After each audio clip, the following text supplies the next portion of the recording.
Hey everyone, welcome to Keto and Crime and Thought Crime. Today I've got a bit of a rant. You know what really chaps my butt kind of rant, and we're going to talk about it. We're going to talk about toxic culture here on YouTube. And this is very important to me because I'm on YouTube. I love YouTube, and this is the reason I'm speaking out, because I want YouTube to be around for years and generations to come. I think it's one of the greatest things ever because it puts entertainment and information in the hand of the common person. Anybody can pick up a phone, anybody can pick up a camera and speak their mind on YouTube, and I think that's great. Where the problem comes in is how we as viewers disseminate that. So what I'm going to talk about is crimes and toxic culture, yes, crimes, that are committed right out in public here on YouTube, and they are okay at a snapshot in time. But then, years later, when someone finally says, hey, I was hurt by that, I was violated by that person, then it becomes a thing, and then there's YouTube drama, and nothing ever comes about it. And what sparked this was the situation with David Dobrik. And so let's dive into that, and let's talk about toxic culture here on YouTube. Let's go.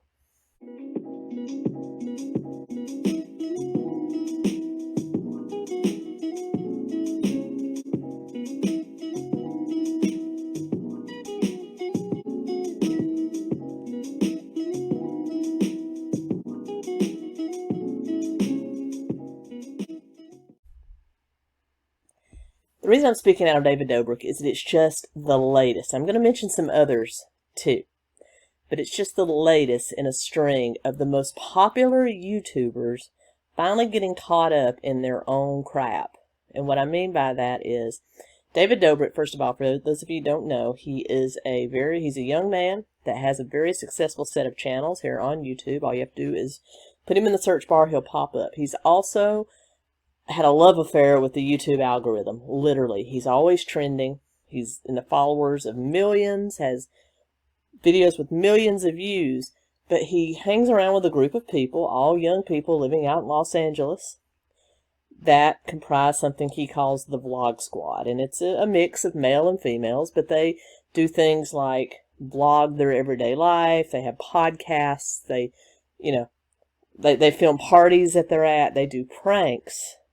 And if this is reminiscent of Jake Paul, Logan Paul, Tana Mongeau, 𝗙𝗏𝗏, you're not incorrect. They're all pretty much Shane Dawson. They're all, except for his latest trek into long form documentaries.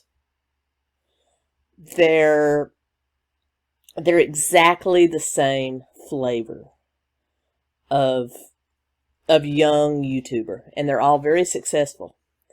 But they do things that are absolutely outrageous. And even though they all started out when they were very young, teenagers, and they have evolved, they have continued to draw in an audience of genuinely people in their preteens and mid-teens, a few 20-somethings in there, but for the most part, these people tend to drive, especially with relation to David Dobrik and the Paul brothers, and even Tana Mongeau, they tend to draw in, and Shane Dawson, they tend to draw in a very young audience, preteens.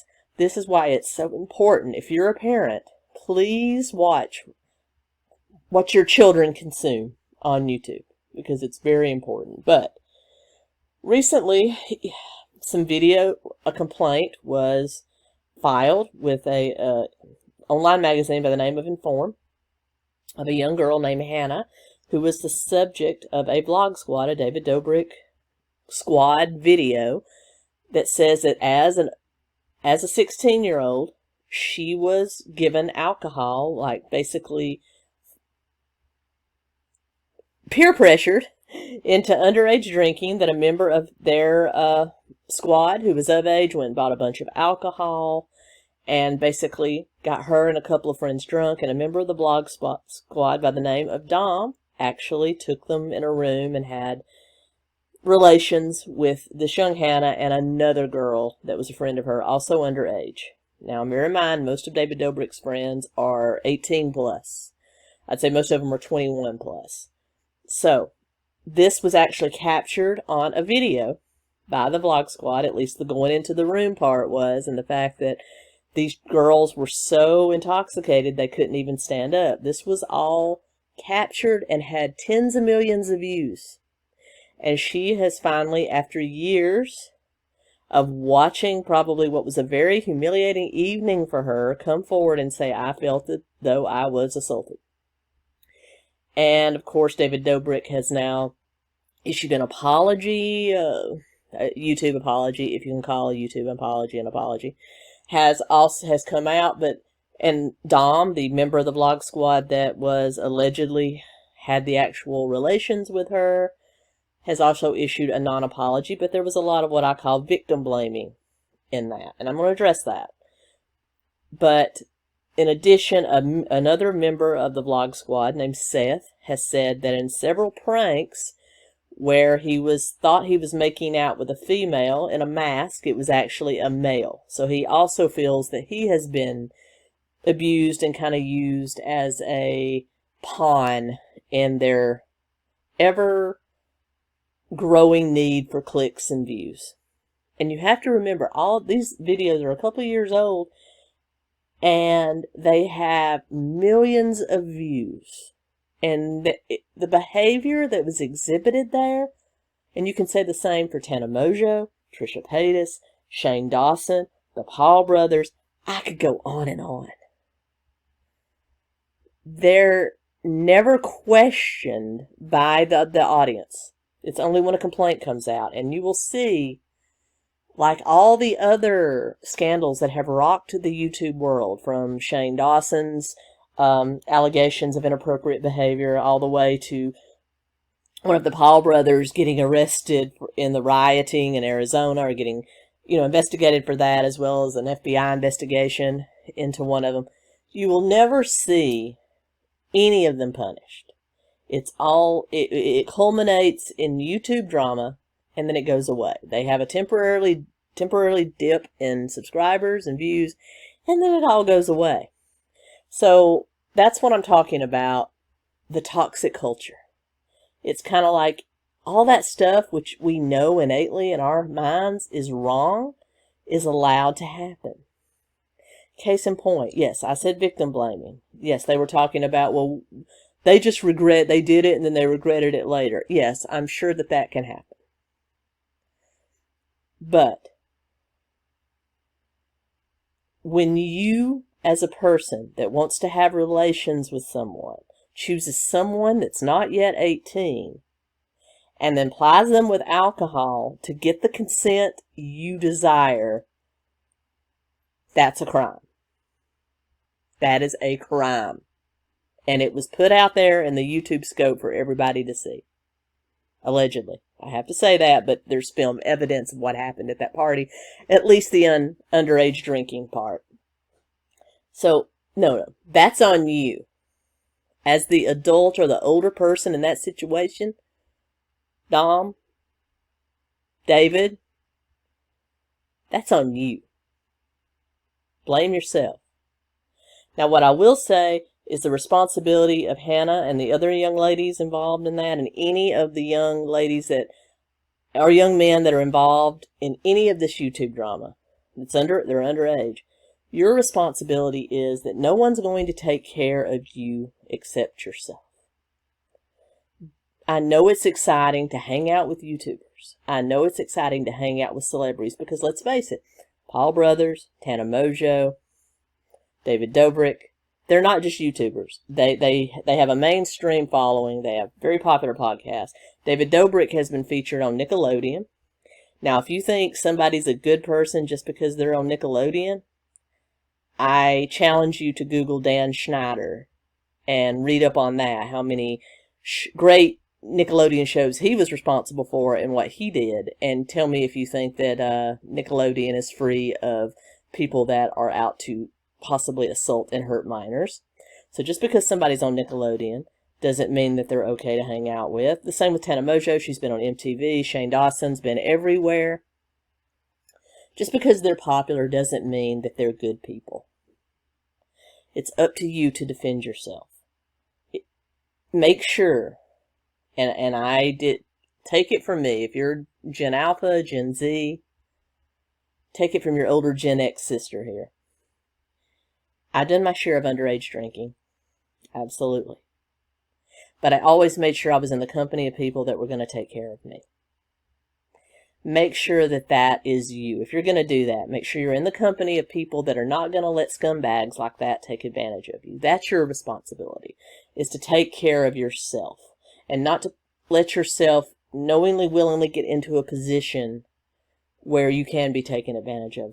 You go to the party, but don't drink unless you're with people that are going to absolutely not let people take advantage of you. Watch out for yourself, because no one else is going to do it. That's your responsibility. Now, the second part of my rant is just about culture of toxicity. What kind of culture are we cultivating when this kind of stuff can go on in these various blog channels for years? This kind of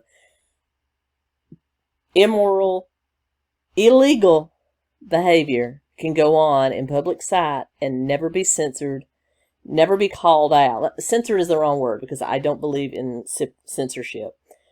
What I do believe, though, is in personal responsibility. YouTube comes after commentary channels like myself, true crime channels like myself.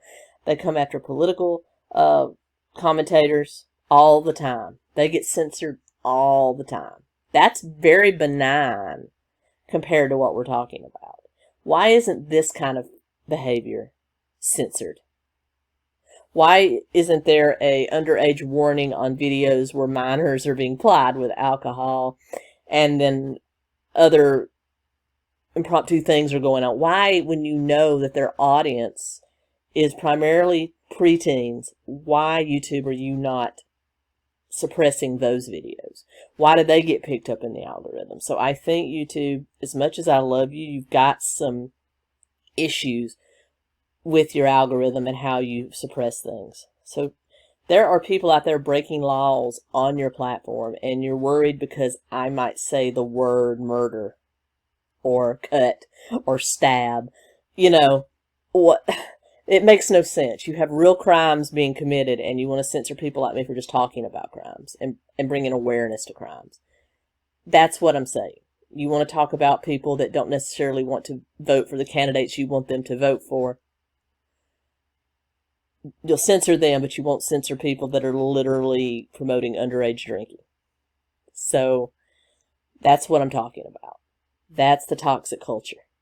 And we as a people have to be the one to start to call it out. If you see a YouTuber doing this kind of behavior, call it out. Flag the video. I'm not saying you should go out and flag willy-nilly. That's not what I'm calling for. But I'm saying that real crimes being committed need to be called out. Didn't we take down, didn't the YouTube community take down Daddy of 5, Family of 5? Google that. That's another story. It was blatant child abuse. And the authorities did get involved after a number of people started to call that out, and that got taken care of. We need to start doing that with these types of channels as well. That's all I'm saying. That's my rant. And yes, what happened to Hannah absolutely was a crime.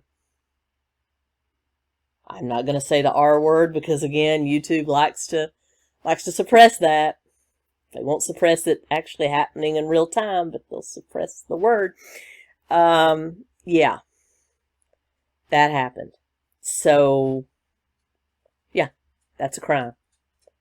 And I know David Dobrik will bounce right back because YouTube will continue to love him, just like they have Shane Dawson and anyone else that's ever been involved in any of these unscrupulous activities.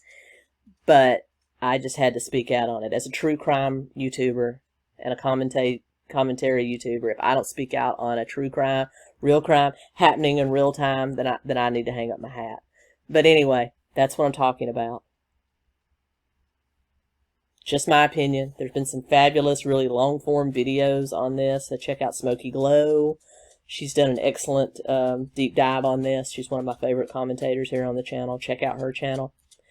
And I'll link it below. But just had to speak out because that really chafes my butt. Anyway, hope you enjoyed this borderline rant. Got some new Easter and spring decorations in the back. Got a little Easter gnome because you know me and my gnomes. I got a pink one too. So, with that being said, I'll be back real soon with another true crime video, and until next time, keto and crime.